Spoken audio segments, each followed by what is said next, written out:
डीएसबीएम में बात करेंगे इन्वेंट्री कंट्रोल के कितने तरीके हैं, कौन कौन से मेथड हैं जिनके द्वारा हम इन्वेंट्री कंट्रोल को मैनेज कर सकते हैं।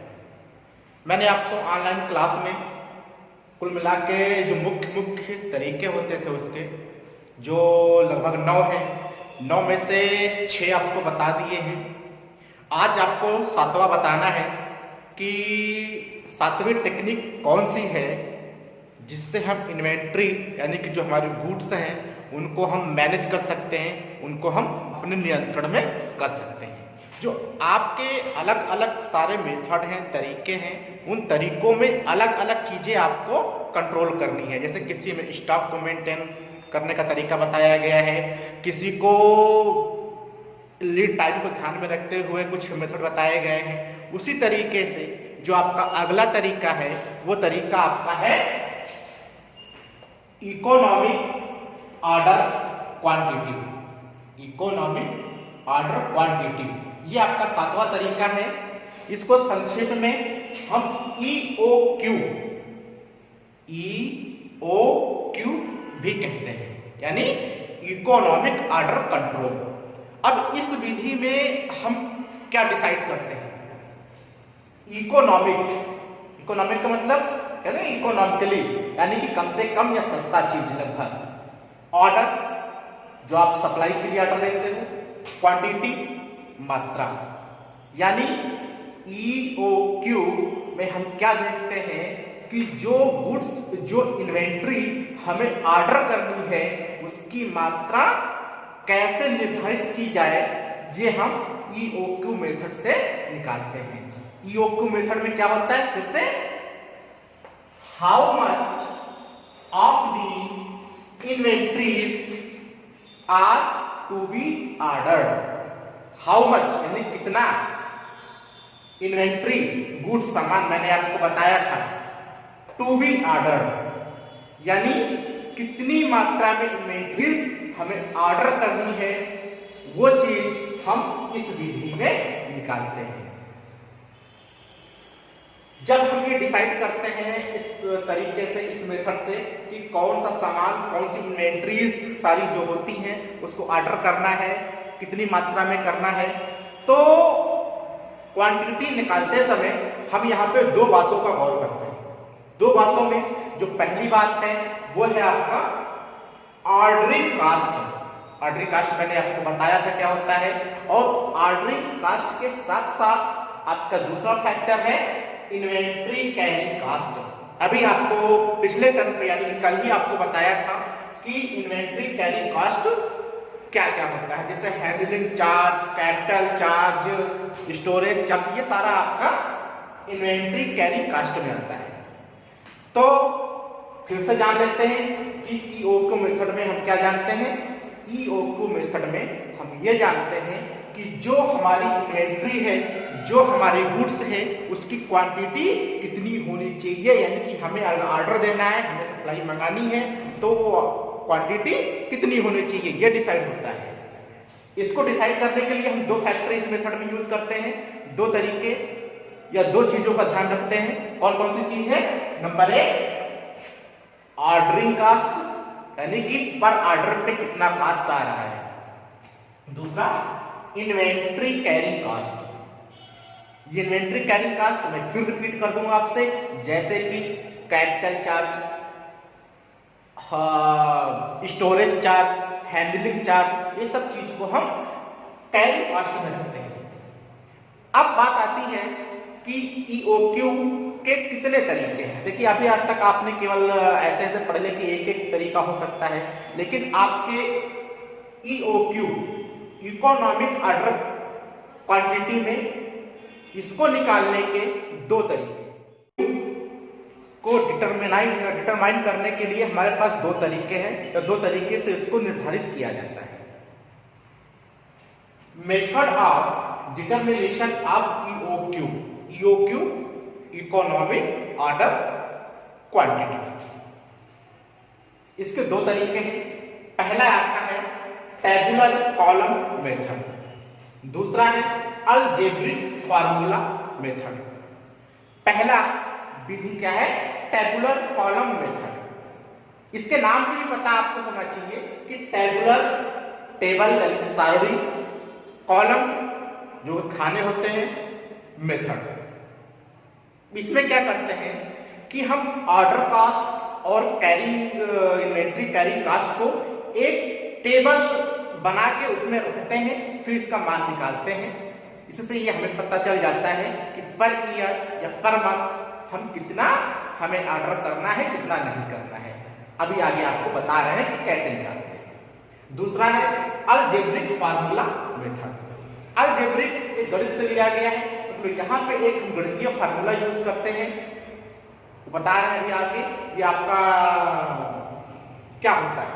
तो अब चलिए बात करते हैं आगे आपके टेबुलर कॉलम मेथड की, कि टेबुलर कॉलम मेथड से हम इन्वेंट्री कंट्रोल कैसे करते हैं।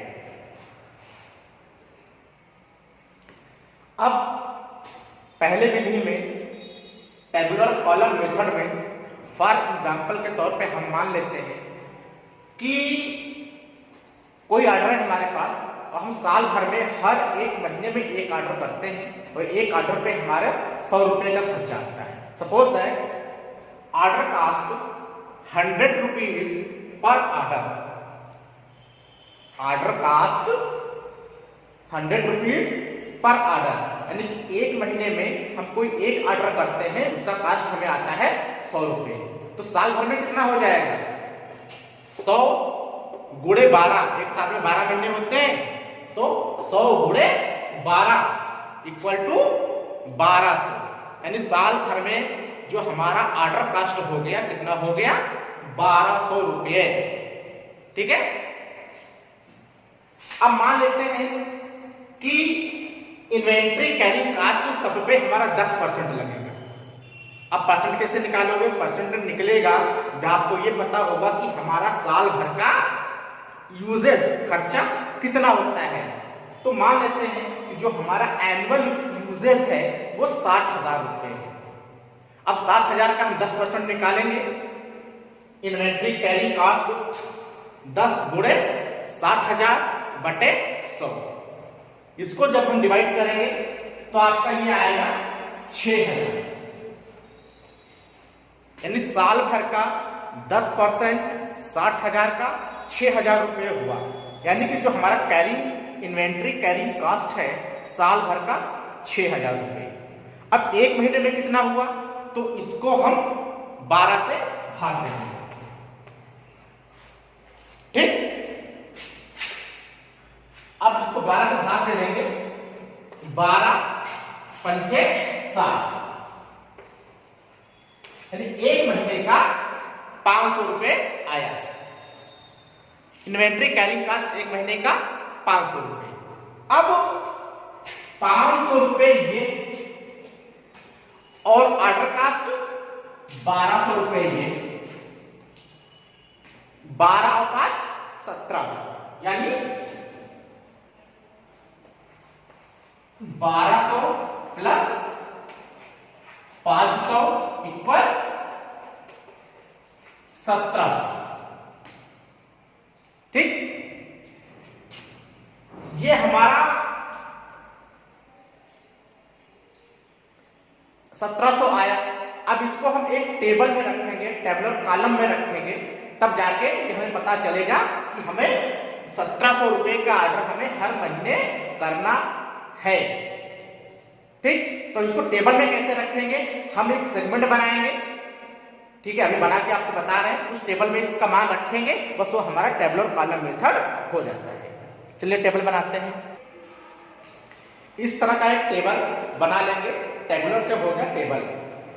कॉलम, ये जो आपके विभिन्न प्रकार के कॉलम बने हैं, इस प्रकार के कॉलम बना लेंगे और सबको अलग अलग कॉलम बना के लिखना है। वही आपका हो गया टेबुलर कॉलम मेथड। तो चलिए, अभी मैंने आपको क्या बताया था कि मान लेते हैं साल भर में हम 12 ऑर्डर करते हैं। 12 हो गया। कास्ट कैसे निकाला था? मतलब 100 रुपए पर ऑर्डर है, तो 12 गुणे 100 आपका हो गया 1200। 10% इन्वेंट्री कैरिंग कास्ट निकाला था हमने अभी इसके। ठीक है, तो 10% हमने निकाला था 6,000, महीने का आपका 500। ठीक, अब इसको हम जोड़ देंगे 12/17 यानी 1200 प्लस 500 इक्वल टू 1700। यानी अब टोटल एनुअल कॉस्ट कितना आया 1700। तो 1700 आपका ये बताता है कि यदि हमें 1700 का माल पर ईयर मंगाना है, बस ये हाउ मच क्वांटिटी कितनी मात्रा होनी चाहिए, तो ये हो गया आपका पैसे के हिसाब से 1700 रुपए की 1700 का माल आपको मंगाना ही मंगाना है, तभी आप इन्वेंट्री को अपने अंडर में रख पाएंगे, आपका उतार चढ़ाव ज्यादा नहीं होगा। क्लियर? फिर से मान लेते हैं कोई ऑर्डर साल भर में आप 12 बार देते हैं, सॉरी एक महीने में एक बार देते हैं, तो साल भर में 12 महीने होते हैं तो 12 ऑर्डर हो गए। एक ऑर्डर का 100 रुपए ऑर्डर कास्ट आता है, तो 12 पूरे 100 1200 हो गया।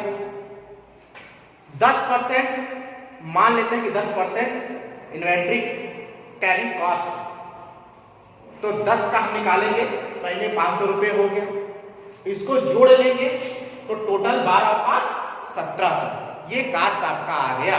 तो ये आपका तरीका है टेबुलर कॉलम मेथड का इन्वेंट्री कंट्रोल का EOQ के अंतर्गत। अब बात करते हैं दूसरा आपका था अलजेब्रिक फार्मूला मेथड। चलिए देखते हैं, तो चलिए दूसरा मेथड देखते हैं। दूसरा आपका है algebraic formula method. Algebra formula में क्या करते हैं, इसमें हमारे पास एक फार्मूला है EOQ इक्वल टू √2AB/CS। कौन सी चीज क्या है इसको ऐसे समझ लो। ए आपका है एनुअल कंजप्शन, यानी साल भर में कितना लगता है, तो मान लेते हैं 2000 किलो लगता है। देखो दोनों में अंतर देखिए, जो पहला मेथड था वो आपके पैसे बताता है कि इतने का मंगाना चाहिए, जो ये मेथड है ये आपको बताएगा कि कौन सा सामान की मात्रा कितनी होनी चाहिए। वहां पैसे की मात्रा थी, यहाँ सामान की मात्रा होगी। ठीक, तो मान लेते हैं ए आपका हो गया एनुअल कंजप्शन 2000 किलो। बी क्या कह रहा है, बी बाई कास्ट पर ऑर्डर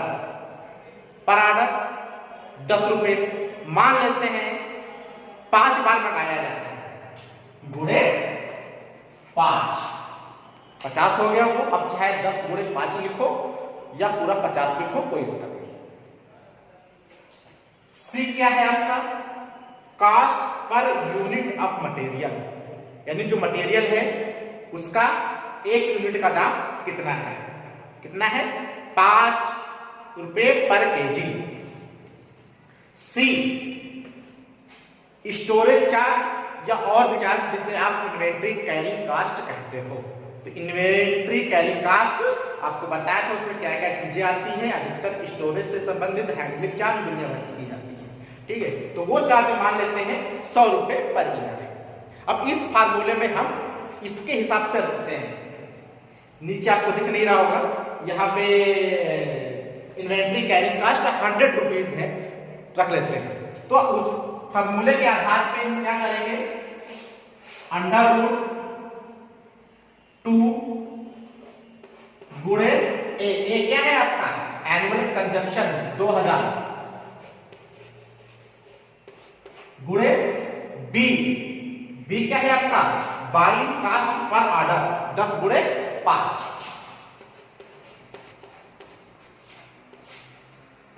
अपान सी इंटू एस। सी क्या है cast per unit of the material, कितना है 5 रुपीज पर केजी। 5 गुणे सी क्या है स्टोरेज चार्ज या इन्वेंट्री कैरिंग कास्ट, कितना है 100 रुपीज। तो यहां पे 100 कर देते हैं। अब इसको जब हम भाग देंगे, कैलकुलेट करेंगे, तो आपका आएगा 400। तो अगर अब इसको हम इस जीरो से ये जीरो कट गया, इस जीरो से ये जीरो कट गया, तो यहां कितना बचा 2 5/5। अब हम 5 को हटा दें तो कैलकुलेट करेंगे कि कितना आएगा। 20 4 इंटू 10, ये आपका हो जाएगा 400। 400 और 400 का वर्गमूल कितना होता है आप अच्छे से जानते हो, ठीक है।